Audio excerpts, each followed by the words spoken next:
Di sana, di lain sisi suatu negeri, kami hidup berdampingan dengan pejabat-pejabat tinggi itu.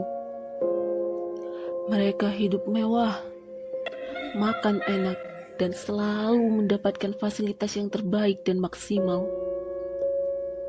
Sedangkan kami hidup dari sisa-sisa pundi-pundi kotoran para pejabat-pejabat itu.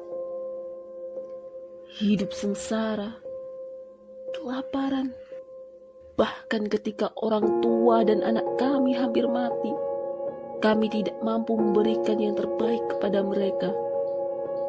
Sumpah jabatan yang mereka ucapkan hanya dijadikan pemanis belaka. Sumpahnya kepada kami tak lebih dari sebuah omong kosong saja. Ketika sumpahnya saja yang mengatasnamakan Tuhan mereka ingkari, lalu bagaimana sumpahnya kepada kami? Omong kosong, omong kosong. Lucu sekali. Melawan? Bagaimana bisa? Bagaimana bisa kami melawan manusia setengah Tuhan itu? Tidak bisa. Tidak bisa. Eits, tidak bisa kawan, tidak semudah itu. Zaman kami sudah berkembang bro. Lihat mereka adalah golongan yang paling ditakuti para pejabat-pejabat itu. Hanya bermodalkan jempol sakti mereka bisa membuat pejabat-pejabat itu ketar-ketir. Tahu nggak siapa?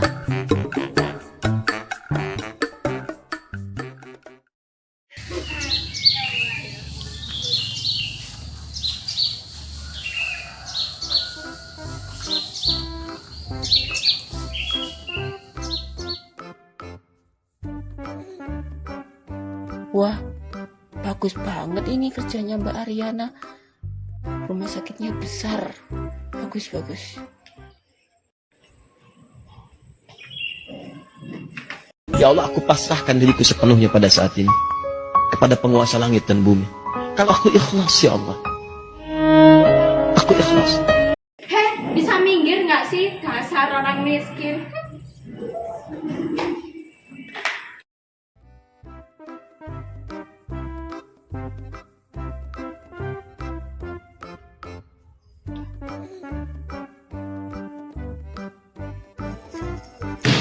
Gimana sih Mbak? Saya kan datang duluan, kok dia yang dilayani dulu? Pak, Bu, kan di sini kami mengikuti prosedur rumah sakit untuk mendahulukan pasien non BPJS. Oh alah, pasien BPJS toh. Makanya Mbak, kalau nggak punya uang tuh nggak usah berobat, dasar miskin. Aduh, udahlah Mbak, aku aja yang dilayanin. Masa si miskin ini? Hei Mbak, mulutnya nggak bisa dijaga ya, lemes amat. Yang di atas dulu ya baru bisa diam.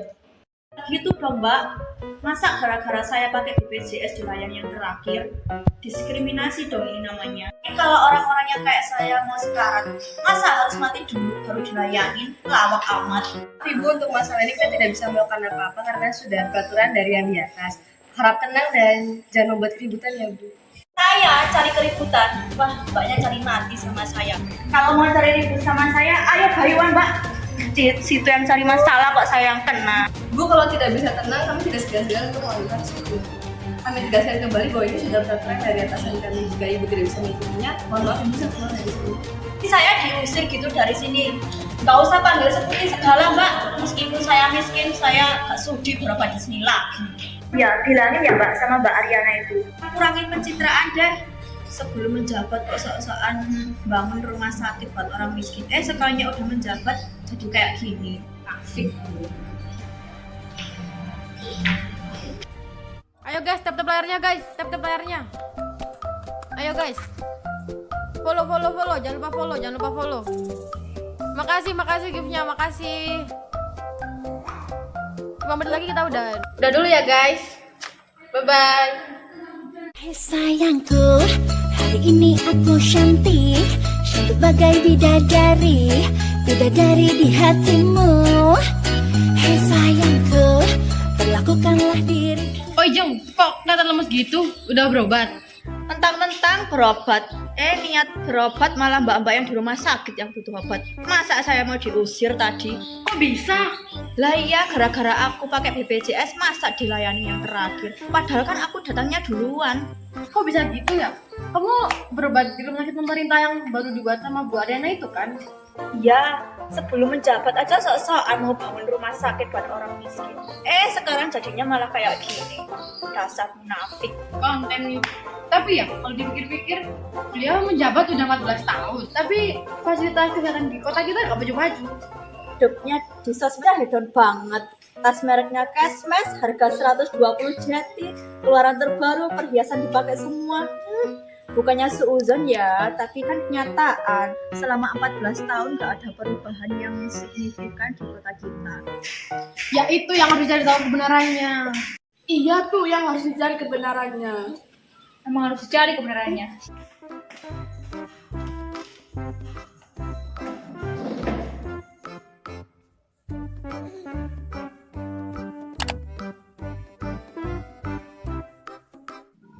Halo guys, jadi di sini aku mau bikin video tentang alasan kenapa kota kami tuh nggak maju-maju. Buat yang nggak kenal aku, kenalin, aku Lelis Kumayanti. Jadi alasan yang pertama itu pembangunan infrastruktur yang terlambat. Nah, bayangin aja beliau tuh udah 14 tahun menjabat nih ya, tapi kenapa baru dibangun? Terus uang yang dulu-dulu buat bangun itu kemana? Sama beliau tuh dikemanain gitu kan? Bayangin aja. Terus tetangga gue kemarin sama resepsionis di rumah sakit yang baru dibangun sama beliau itu diusir cuma gara-gara pakai BPJS doang. Ya, jadi di sini saya akan mengomentari video Mbak Leli tentang seorang pasien yang tidak dilayani secara cepat oleh pihak rumah sakit karena dia menggunakan layanan BPJS. Dan saya juga salah satu korban dari mulut manisnya Mbak Ariana. Saya nggak tahu orang itu makan gula setiap hari atau bagaimana, tetapi pada intinya saja, kemarin pada tanggal 12 Juli tahun 30.033, kakek saya meninggal dunia. Kalian tahu kakek saya meninggal karena apa? Tidak hanya jantungnya yang bermasalah, tetapi juga karena keterlambatan penanganan tenaga medis di sana yang akhirnya mengalami komplikasi dan ada pendarahan di dalam. Mereka tidak segera menangani kakek saya karena kakek saya berobat menggunakan layanan BPJS dan mereka lebih memilih mendahulukan pasien non BPJS padahal mereka tahu bahwa kami datang dan antri terlebih dahulu. Ya, akhirnya kakek saya tidak tertolong karena keterlambatan penanganan tenaga medis di sana. Saya tidak berani mengadukan hal ini kepada pihak yang berwajib lantaran kami hanya rakyat kecil yang tidak memiliki kekuasaan besar untuk melawan mereka.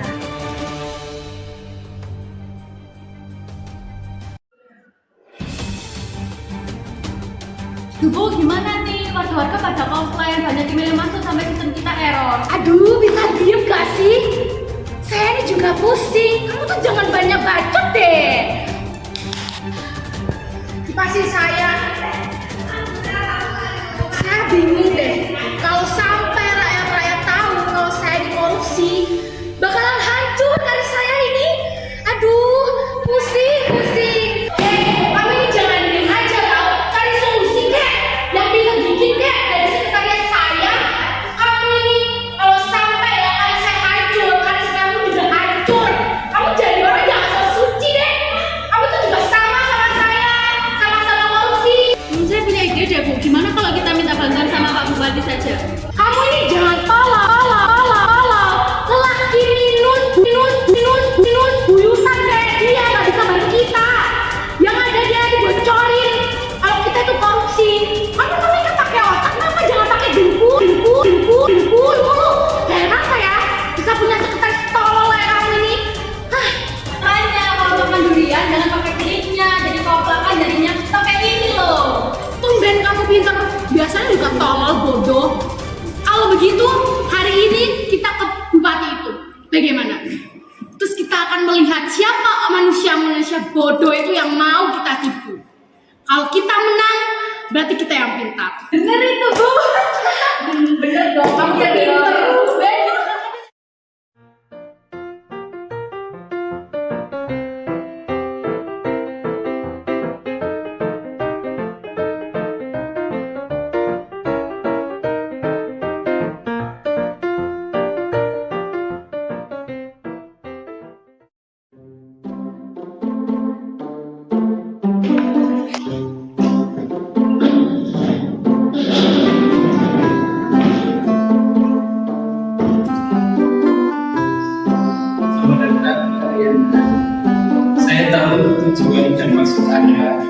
datang ke sini menemui saya.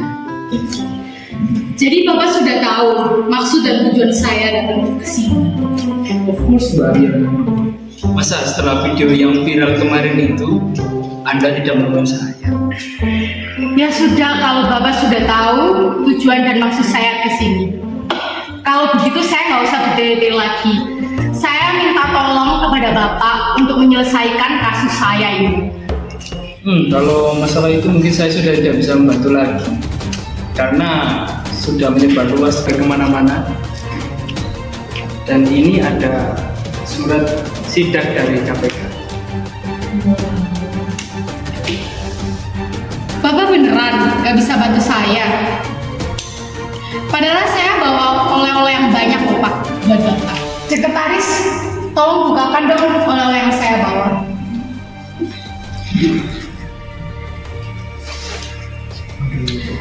Bagaimana Pak? Apa Bapak tidak tergoda dengan oleh-oleh yang saya bawa? Dari tadi tuh Bu, gimana?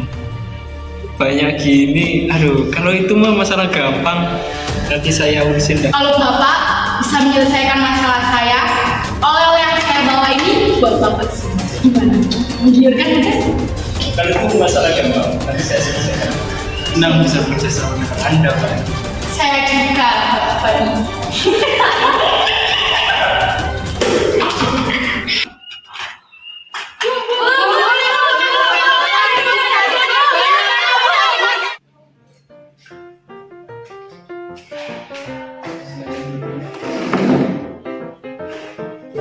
Gimana hari ini, Pak?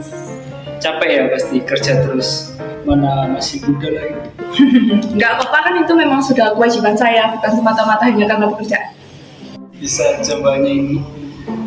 Dengar-dengar 2 hari ke depan bakal ada sidak ya di Dinas Kesehatan.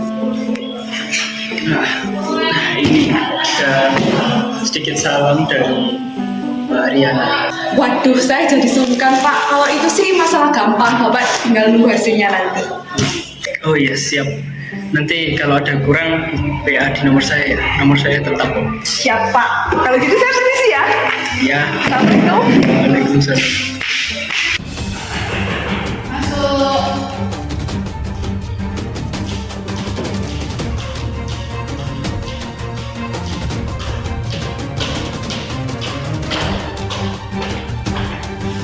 Silakan duduk. Selamat siang, Ibu. Kami dari Komisi Pemberantasan Korupsi akan memeriksa kantor Ibu dan akan menyidap ruang kerja Ibu. Mohon kooperatifnya. Kan geledah saja.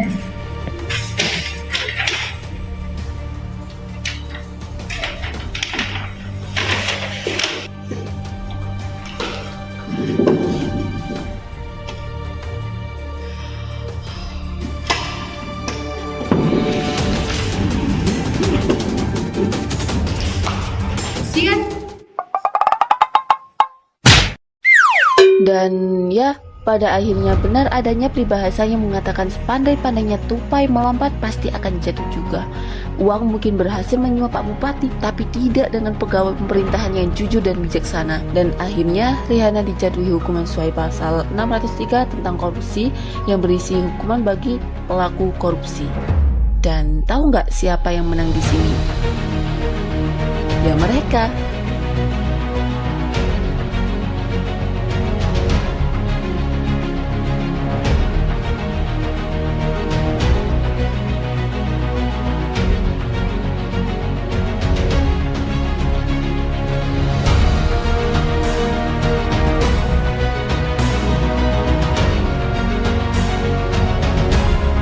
Nikmat mana yang engkau dustakan ya Rob?